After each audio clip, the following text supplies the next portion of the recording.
I'm Samantha Hayes. And I'm Mike McRoberts, and now on the project. Kia ora, Paddy, the high price of being a parent. Oh, you know all about it too, Mike, and we're just talking about the first 12 months. There are costs involved that you may not even have realised. Thankfully, though, our next guest has some tips to help soothe even the crankiest future parent. No matter how sorted you think you are, becoming a parent comes with a lot of surprises. And some of them aren't cute, like how much that kid's going to cost. By their first birthday, Bubs will have racked up a bill of between $8,000 to $16,000. Primary carers are entitled to 12 months parental leave from their job, 26 weeks of that paid by the government. The maximum you'll get is about $660 per week, pre-tax. Doesn't matter if your salary is $100K or $60K, on parental leave you'll make about $17,000. Your employer isn't obligated to contribute to your KiwiSaver, so that could be gone too. And the hits don't end when you go back to work. New Zealand's childcare fees are the most expensive in the world. So with more stress and less money, here's some advice on how to make the best time in your life a little easier.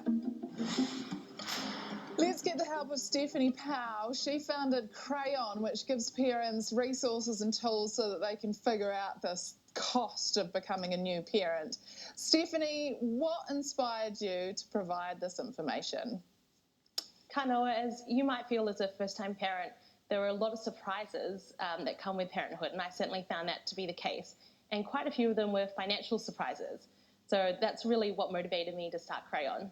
Now, when people have kids, there's often, as you say, huge surprises, and you might miss things like, for instance, what should we do with KiwiSaver to keep that ticking over? So one thing you can do is check with your employer. We do see a growing number of employers make contributions to employees' KiwiSaver to kind of make up for what they miss, even if it's not all of it, at least some of parental leave. And the other thing to think about is every year the government kicks in a bit to your KiwiSaver fund if you contribute. So if you can contribute $20 a week into your KiwiSaver, you can maximise that. It's essentially free money from the government. And how often do you get that? What were some of the biggest surprises you got when you stopped work to have a baby? Financially, quite a few. So the first one I didn't realise is how annual leave works in New Zealand.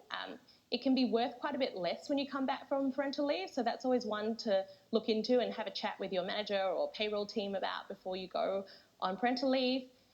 Often when you think about having a kid, you get really excited about the big ticket items, what pram you're going to get, what bassinet, etc. But actually what financially hits you the most is the income that you're going to lose, the KiwiSaver that we touched on. So I think a lot of this comes down to planning more than anything else.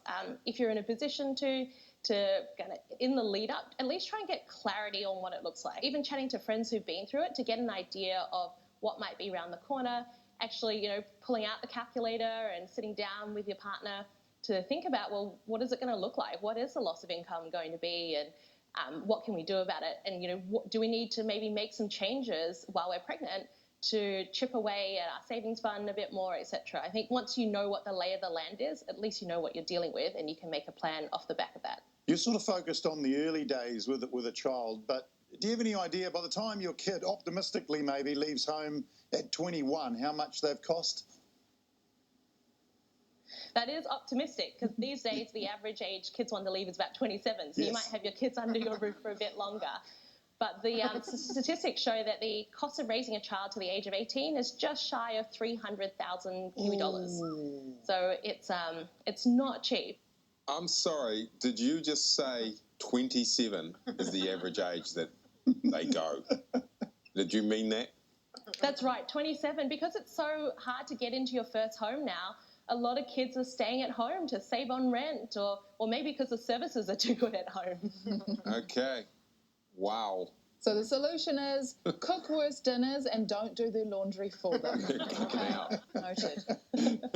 Stephanie, thank you so much for helping us make sense of this incredibly confusing stuff. Thank you so much for having me.